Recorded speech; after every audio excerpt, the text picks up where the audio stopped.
Commander Jiwoo pressed his palm against the cold metal of the observation deck, feeling the vibrations travel through Sanctuary Prime's dying structure. Each tremor meant another piece of their world was being torn away by the hungry creatures outside. The Devourers had been circling their fortress moon for 6 months now, slowly eating away at everything the Kithra had built over thousands of years. Through the transparent aluminum viewing port, Jiwoo could see the enemy ships moving like massive sea creatures in the darkness of space.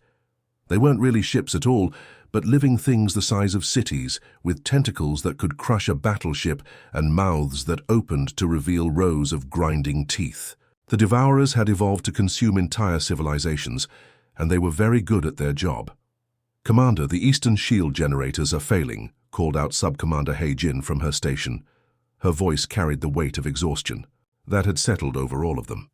Once her skin would have glowed bright blue when she was excited or worried. Now it barely flickered, like a candle about to go out. Jiwoo turned away from the window and walked across the bridge. His people moved around him with the same elegant grace they had always possessed, but something fundamental had changed. Where once there had been hope in their movements, now there was only the mechanical precision of those who knew they were already dead. The bridge itself told the story of their long struggle. Beautiful crystalline control panels, grown rather than built, now showed cracks and dark spots where the organic circuits had begun to die. Emergency lighting cast strange shadows across walls that had once pulsed with life. This was what remained of a civilization that had once built cities among the stars and written poetry in languages made of light. "How long can the Eastern generators hold?" Jiwoo asked, though he already knew the answer would not be good. "Maybe 2 days, sir, 3 if we're lucky." He-Jin's fingers danced over her controls, trying to squeeze every last bit of power from systems that were centuries old. The Devourers have been focusing their feeding tentacles on that section since yesterday. Through the floor, Jiwoo could feel another section of their outer shell being digested. The Devourers didn't just destroy, they consumed everything and turned it into more of themselves. Every piece of Kithara technology they absorbed made them stronger and more intelligent. It was the perfect strategy for a species that had decided to eat the galaxy. "What about evacuation pods?" asked Tactical Officer Min Jun from his station near the weapons console. He was young for a Kithara, barely 300 years old, and still believed there might be somewhere to run. "Where would we go?" Jiwoo replied gently. "The Devourers have consumed the Zephyrian Empire, the Crystal Gardens of Altara, and the singing worlds of the Melodic Alliance. Every species that tried to run is gone now. Every planet that offered refuge has been stripped clean." The truth was bitter, but simple. The Kithara had watched from their fortress as one by one, every other advanced civilization in their sector of the galaxy had been devoured. Trade partners, allies, even enemies, all had vanished into the growing mass of the Devourer fleet. Some species had tried to fight. Others had attempted to hide on the edges of known space. A few had even tried to negotiate. None of it had mattered. "Sir, we're getting reports from the civilian sectors," announced Communications Officer Da-Yun. "Families are asking about the evacuation protocols again." Jiwoo closed his eyes. 3,000 souls remained on Sanctuary Prime, the last of a people who had once numbered in the billions. Scientists, artists, engineers, teachers, children who would never grow up to see the stars their ancestors had claimed.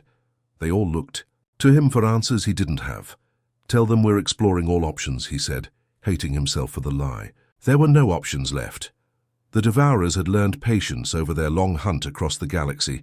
They no longer rushed to consume their prey. Instead, they surrounded their targets and slowly digested them piece by piece, savoring the fear and desperation. They fed on more than just matter and energy. They seemed to enjoy the psychological torture of watching civilizations die slowly. Jiwoo walked to the ancient communication array at the center of the bridge. The device was older than their current crisis, built back when the Kithara still believed the galaxy was full of friends waiting to be discovered. Its crystalline matrix could send messages across vast distances, though it required enormous amounts of power they could barely spare. "Commander, what are you doing?" He-Jin asked, noticing his movements. "Sending a message," Jiwoo replied. his fingers finding the familiar controls. One last transmission to anyone who might be listening. He activated the deep space transmitter, feeling the power drain from their already weakened systems. The message would travel far beyond their local sector, carrying the story of the Kithara and their final stand. Maybe someone would remember them.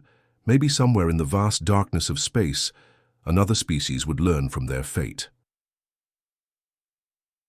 As he composed the words, Jiwoo didn't expect an answer. The galaxy had proven itself empty of heroes. Captain Minho was reviewing supply reports in his quarters aboard the Horizon when the ship's alarm system cut through the quiet hum of deep space travel. He'd been expecting another boring week of patrol duty along the Outer Rim territories, checking shipping lanes and making sure pirates weren't bothering the cargo haulers. 3 days into their routine mission, nothing unusual had happened except for Ensign Taemin accidentally flooding the mess hall with cleaning foam. "Captain, to the bridge," came Lieutenant So-young's voice over the intercom, and something in her tone made Minho drop his coffee cup and run. The bridge was buzzing with activity when he arrived. So-young was hunched over her communications. "Station." Headphones pressed tight against her ears, while the translation computers worked overtime trying to make sense of whatever she'd picked up. The main view screen showed nothing but empty space and distant stars, but the sensor readings told a different story. "Report," Minho said, sliding into his command chair. "Sir, we've intercepted a transmission from the restricted zone." So-young said, her fingers flying over the controls. "It's not like anything in our databases. The signal is incredibly complex, almost like music. But the translation matrix is picking up distress markers." Minho frowned. The restricted zone was a large section of space that had been marked off limits after several exploration ships had vanished without a trace. Officially, it was considered a navigation hazard due to unstable stellar phenomena. Unofficially, there were rumors of something much worse lurking in that darkness.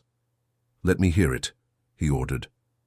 So-young routed the audio through the bridge speakers, and immediately everyone stopped what they were doing. The sound was hauntingly beautiful, like whale songs mixed with crystal chimes. But underneath the melody was something that made every human on the bridge feel cold. It was the sound of someone calling for help with their last breath. "The translation is still rough," So-young said, "but I'm getting words like final stand, 3,000 remaining, and the devourers consume all. Sir, this isn't just a distress call, it's a goodbye message." Navigation Officer Jae-hyun looked up from his station. "Captain, that signal is coming from deep inside the restricted zone. If we investigate, we'll be violating about 12 different regulations." Minho stared at the readings on his screen. Protocol was clear. They should report this to Fleet Command and wait for orders. That was the safe thing to do, the smart thing to do. But the desperation in that alien voice cut through every rule and regulation like a knife. "Chief Engineer Dongmin, how's our fuel situation?" he asked. "We've got enough for a quick jump into the zone and back out, sir," Dongmin replied from his engineering station.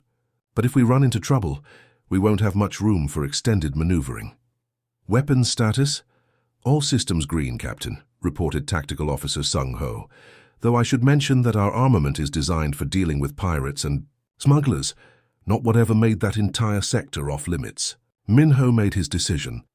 Set course for the signal source, maximum speed. The Horizon was a small ship by military standards, built for patrol duty rather than exploration or combat. She had decent shields, adequate weapons, and a crew of 28 humans who had signed up to keep the peace in civilized space. None of them had expected to go charging into the unknown to answer an alien distress call. As they approached the source of the transmission, the ship's sensors began picking up massive energy readings. Whatever was out there was big. Really big. The kind of big that showed up on long-range scanners as a gravity anomaly. "Captain, you need to see this," So-young said, her voice barely above a whisper. The main view screen flickered to life, and the entire bridge crew fell silent. In front of them was a sight that would have been impossible to imagine, even in their worst nightmares. A fortress the size of a small moon hung in space, its surface covered in crystal spires and graceful architecture that seemed to glow with inner light. But surrounding it was something that made Minho's blood run cold. Hundreds of organic ships moved around the fortress like sharks circling wounded prey. They weren't built. They were grown, with hulls that pulsed like living tissue and appendages that reached out to tear chunks from the fortress's outer shell. Some were as large as city blocks, covered in what looked like mouths full of grinding teeth. Others were smaller but moved with the quick, deadly grace of hunting cats. "The Devourers," whispered Dong Min from beside him. "I thought they were just stories."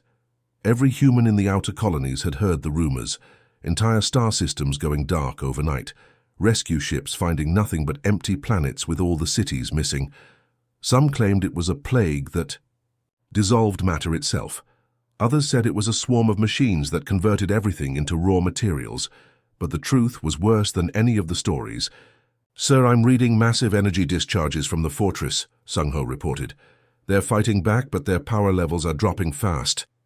Min-Ho watched as beams of pure light lanced out from the crystal spires, cutting through several of the smaller Devourer ships. But for every enemy they destroyed, 2 more seemed to take its place.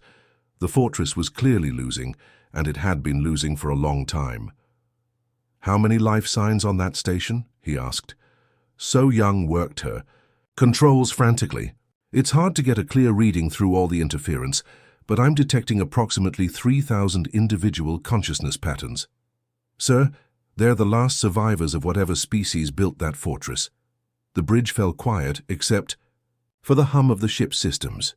28 humans in a patrol vessel, watching the final battle of an entire civilization. The smart thing would be to record what they were seeing and report back to Fleet Command. Let the politicians and admirals decide what to do about it. But as Min-Ho watched another section of the beautiful fortress crumble under the relentless assault, he knew there wasn't time for smart decisions. The emergency session of the Terran Defense Council had been called at 3 in the morning, and Admiral Young-Soo could see the exhaustion on every face around the circular table. Captain Min-Ho's report from the restricted zone had reached Earth just 6 hours ago, and already the politicians were arguing about what it meant for humanity's future. "Let me make sure I understand this correctly," said Defense Minister Yoon-ji, her voice sharp with irritation. "You want us to commit our entire fleet to save a species we've never heard of, fighting an enemy that has already consumed dozens of civilizations across the galaxy." Admiral Young-Soo spread his hands on the polished table surface. "Captain Min-Ho's tactical analysis is clear. The Kithara have been holding their position for 3 centuries against impossible odds. They're not asking us to save them. They don't even know we exist, but we have the power to make a difference." Around the table, the debate had been raging for 2 hours. The holographic display at the center showed Min-Ho's recordings from the battle zone, the beautiful crystal fortress surrounded by writhing masses of organic ships that looked more like sea monsters than spacecraft. Every few minutes, another section of the Kithara stronghold would crumble under the relentless assault. The cost would be enormous, argued economic advisor Chan Wu, pulling up financial projections on his tablet. "We'd have to mobilize every ship in the fleet, redirect resources from colony development, and risk everything we've built over the past 50 years. And for what? A species that can't offer us anything in return." General Kyung-ho had been quiet throughout most of the discussion, but now he stood slowly. At 65, he was the oldest person in the room and had seen more combat than anyone else around the table. His weathered face bore scars from the Centauri rebellion, and when he spoke, everyone listened. "I've been fighting for humanity for 30 years, he said, his voice carrying the weight of experience. "I've seen what happens when we make decisions based only on profit and loss. The Kithara have been holding that fortress for 300 years. 300 years of fighting an enemy that has consumed everything else in their sector of space." He gestured toward the holographic display, where another Devourer ship was tearing into the fortress's outer shell. "Look at those recordings. Every shot they fire is precise, calculated to minimize damage to their own people. Even when they're dying, they're trying to protect civilians. That's not just tactical skill, that's honor." "Honor doesn't win wars," Minister Yoon-ji countered, her arms crossed. "We need to think about this logically. The Devourers have already proven they can destroy entire star systems. If we attack them and lose, we're not just risking our fleet. We're painting a target on Earth itself." The room erupted in arguments again. Trade Representative Jun Sik worried about the economic impact on the outer colonies. Colonial Administrator Yijin pointed out that they were already stretched thin protecting human settlements. Military Intelligence Director Wu Jin presented classified reports about other species that had tried to fight the Devourers and failed. But Admiral Young-Soo kept watching the tactical display, where Captain Min-ho's ship had recorded the final moments of several Kithara defenders. Even as their positions were overrun, the alien warriors had continued fighting to buy time for their comrades to escape. They died with weapons in their hands, standing between the Devourers and their people. "What does Captain Min-ho recommend?" asked General Kyung-ho. Young-Soo activated his communicator, and Min-ho's voice filled the room from his position at the edge of the restricted zone. "Sir, I've been observing the battle for the past 6 hours. The Kithara can't hold out much longer, maybe 2 days at most. But they're not giving up. Every time the Devourers break through their defenses, they fall back to the next position and keep fighting. Captain, in your professional opinion, do we have a chance of success if we intervene?" asked General Kyung-ho. There was a pause before Min-ho answered. "Sir, the Devourers are powerful, but they're not invincible. They rely on overwhelming numbers and biological adaptation. If we hit them fast and hard with everything we've got, we might be able to break their siege and give the Kithara a fighting chance." "Might isn't good enough," snapped Minister Yunji. "We're talking about risking the entire human fleet on a maybe." "Every war is fought on maybes," Young-Soo replied quietly. "Maybe our weapons will work against their bioships. Maybe our tactics will catch them off guard. Maybe showing the galaxy that someone is willing to stand up to the Devourers will inspire other species to join the fight." The debate continued for another hour, with voices raised and tempers flaring. Some council members walked out in frustration. Others called for immediate evacuation of the outer colonies in case the Devourers turned their attention toward human space.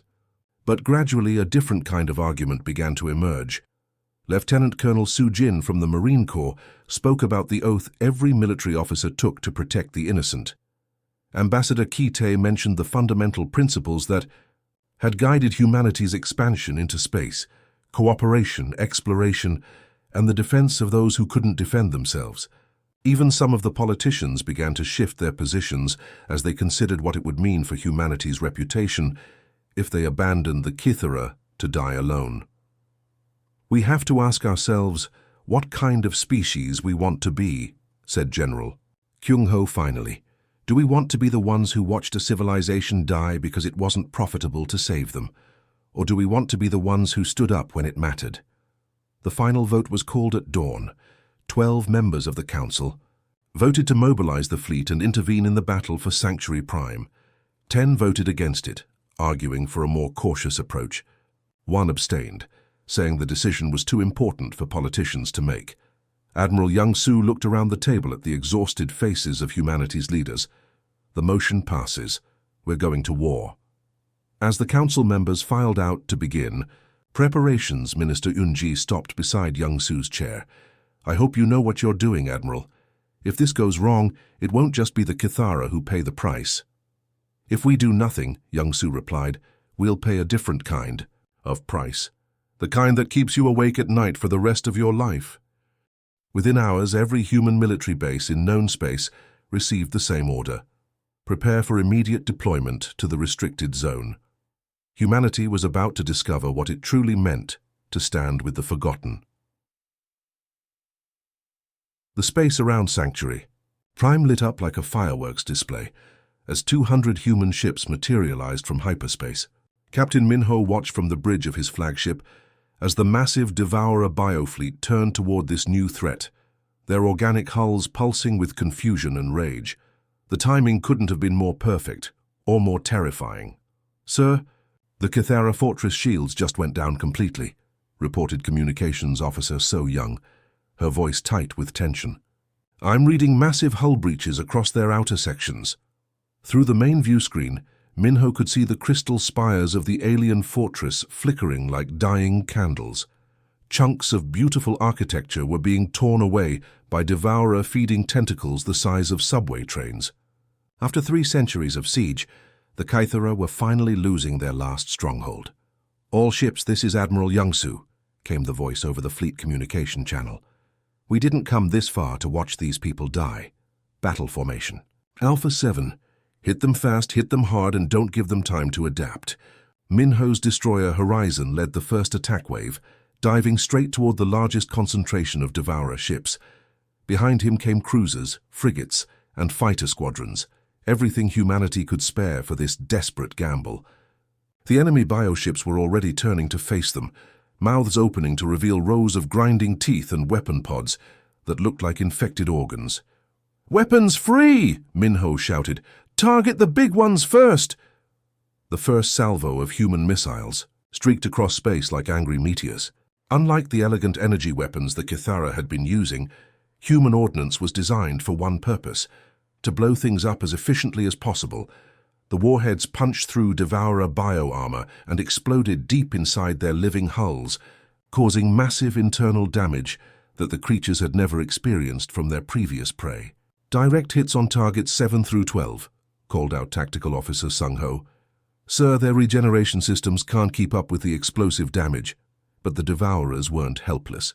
Massive tentacles lashed out from the bioships, trying to grab human vessels and crush them like tin cans. Acid sprays ate through hull plating, and some of the larger creatures began launching living projectiles that attached themselves to human ships and started boring through the armor. That's when the Kithara joined the fight in earnest. From the damaged fortress came beams of pure light, more precise than any human weapon could ever be. Where human missiles caused explosive destruction, Kithara energy weapons carved through Devourer hulls with surgical precision, targeting nerve clusters and vital organs that the aliens had learned about over 3 centuries of desperate combat. "This is Commander Jiwoo of the Kithara Defense Force," came a voice over the communication channels, speaking perfect English thanks to the translation matrix. "Unknown vessels, we are grateful for your assistance. Transmitting tactical data on Devourer weak points. Information flooded into the human fleet's computers. Detailed breakdowns of Devourer biology, optimal targeting solutions, and attack patterns that the Kithara had developed through centuries of fighting." Suddenly, human weapons became 3 times more effective as they learned exactly where to hit their grotesque enemies. Lieutenant Hyun Woo led Red Squadron through a formation of medium-sized Devourer ships, his fighters weaving between tentacles and acid sprays like they were dancing. "Red leader to all fighters, follow the Kithara attack patterns. They know how to hurt these things." The Kithara had their own small fighters, graceful crystal ships that moved like birds through the chaos of battle. Where human pilots relied on speed and firepower, the alien pilots fought with an elegance that was almost artistic. But when the 2 squadrons began working together, something magical happened. Human fighters would charge straight at Devourer ships, drawing their attention and forcing them to expose their weak points. Then Kithara pilots would sweep in from unexpected angles, their precise energy weapons striking exactly where it would cause maximum damage. The combination was devastating. "Holy hell," breathed Chief Engineer Dongmin from his station on the Yai. "Horizon. Look at that coordination. It's like they've been fighting together for years." On the main view screen, a massive Devourer bioship, easily the size of a human battlecruiser, was being systematically taken apart by a combined human Kithara assault. Human missiles blasted away its armor plating, while Kithara energy beams severed the nerve connections that held its organic components together. Within minutes, the creature was drifting dead in space. But the most amazing moment came when one of the largest Devourer ships broke through the human formation and headed straight for the crippled Kithara fortress. Its massive feeding mouth was already opening, preparing to consume the last remnants of an entire civilization. "All ships converge on the big one," Minho ordered, but he knew they wouldn't be fast enough. That's when every remaining Kithara defense platform opened fire at once. Beams of energy so bright they hurt to look at lanced out from the dying fortress, while human ships poured everything they had into the monster's flanks. The combined assault was so intense that space itself seemed to bend around the target. The Devourer ship tried to regenerate, its biomass flowing to repair the damage, but there was too much destruction happening too fast. With a sound that somehow carried through the vacuum of space, a death scream that registered on audio sensors, the creature broke apart into drifting chunks of organic matter. For the first time in 300 years, the Devourer fleet began to retreat. "Sir, we're getting energy signatures from across the system," So Young reported, excitement creeping into her voice. "The remaining Devourer ships are pulling back to regroup positions." On Sanctuary Prime, Commander Jiwoo stood in his damaged command center, watching these unknown humans risk everything to save his people. Some of the human ships had taken terrible damage. He could see hull breaches and failing systems on several vessels. But they kept fighting, throwing themselves between the Devourers and the fortress without hesitation. Who are these humans? He wondered aloud, his bioluminescent skin finally beginning to glow with something other than despair. The battle was far from over, but for the first time in centuries, the Kithara had allies. The Devourer homeworld was nothing like anyone had expected. Captain Minho stood on the bridge of the combined fleet flagship, staring at what could only be described as a nightmare made real.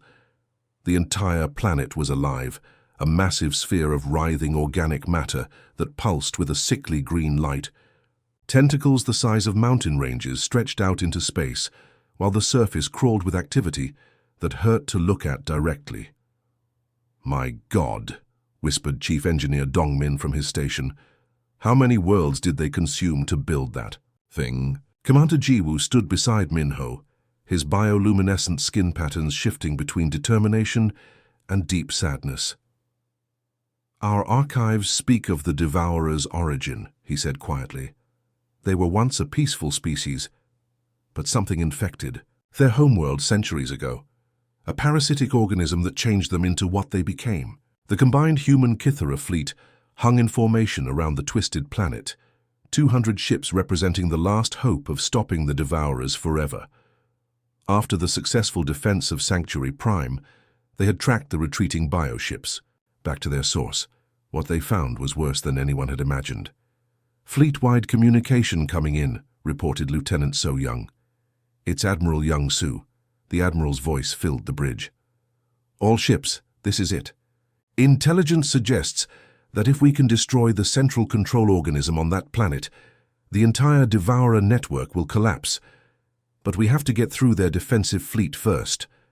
Through the view screen, Minho could see hundreds of Devourer ships emerging from the planet's surface like antibodies, responding to an infection. Some were the size of cities covered in weapon pods that looked like infected wounds. Others were smaller, but moved with terrifying speed, their biohulls shifting and adapting in real time. "Sir, we're getting massive energy readings from the planet surface," Tactical Officer Sung Ho reported. "Whatever's down there, it's big enough to power their entire fleet." The battle began when the first wave of Devourer defenders reached firing range. Unlike their previous encounters, these creatures fought with desperate fury. They knew this was their final stand, and they threw everything they had at the approaching Alliance fleet. Human missiles and Kithara energy beams lit up the darkness of space as the two forces clashed. But this time, the coordination between human and Kithara forces was perfect. Months of fighting together had taught them each other's strengths and weaknesses. Lieutenant Hyunwoo's fighter squadron danced through the chaos, working in perfect harmony with Kithara pilots.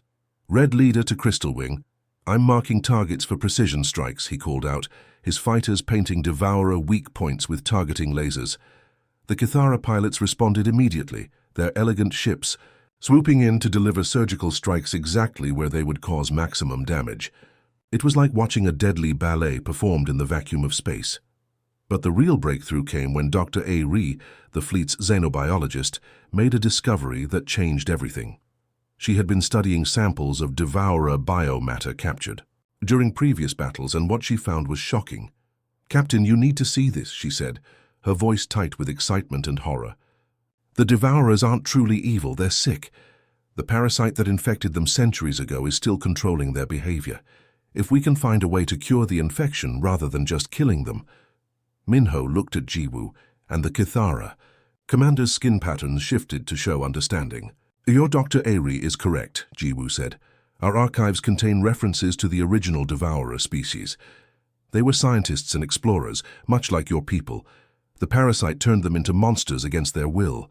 The combined fleet fought its way through the Devourer defenses, But instead of targeting the planet for destruction, they began a careful descent toward the surface. The plan was incredibly dangerous. They needed to reach the central control organism and somehow cure it rather than destroy it. The planet's surface was a nightmare landscape of organic tunnels and pulsing chambers. Human marines and Kythera, warriors fought side by side through corridors that tried to digest them, facing creatures that were part machine and part living tissue. But they pressed forward, following Dr. Ree's biological readings toward the source of the infection. At the planet's core, they found it, a massive parasitic organism that had been controlling the devourer species for over 1,000 years. It was ancient, intelligent, and absolutely horrifying to look at. But Dr. Ree and the Kythera scientists had developed a cure, a bioweapon that would destroy the parasite without harming its hosts. The final battle wasn't fought with guns or energy weapons. It was fought with science and compassion. As the cure spread throughout the planet's organic network, the devourers began to change. The mindless hunger that had driven them for centuries started to fade, replaced by confusion and then dawning horror at what they had been forced to do. "It's working," Dr. Ree reported from the planet's surface. "The parasitic control is breaking down. The original devourer consciousness is reasserting itself." Across the galaxy, devourer fleets suddenly stopped their attacks. Ships that had been in the middle of consuming entire worlds went dormant as their crews struggled to understand what they had become. The species that had terrorized the galaxy for centuries was finally free of the parasite that had enslaved them. In the months that followed, the transformation was remarkable. The cured devourers, calling themselves the healed ones, worked desperately to undo the damage they had caused. Their biotechnology, no longer used for consumption, became a tool for rebuilding and restoration. Commander Jiwoo stood in the newly constructed council chambers on the restored Sanctuary Prime, watching. Human engineers work alongside Kythera architects and reformed devourer biosculptors. The three species had formed something unprecedented in galactic history, an alliance based not on mutual benefit, but on the choice to stand together when it mattered most. "Your people saved mine," Jiwoo said to Minho, his skin patterns glowing, with genuine gratitude. "We saved each other," Minho replied, watching a group of human children play with young Kythera in the crystal gardens below. "All of us." The galaxy had learned an important lesson. Sometimes the greatest alliances aren't built on trade agreements or military treaties. They're built on the simple decision to help someone who needs it, even when there's nothing to gain, except doing what's right. The Kythera were no longer the forgotten race dying alone in the darkness.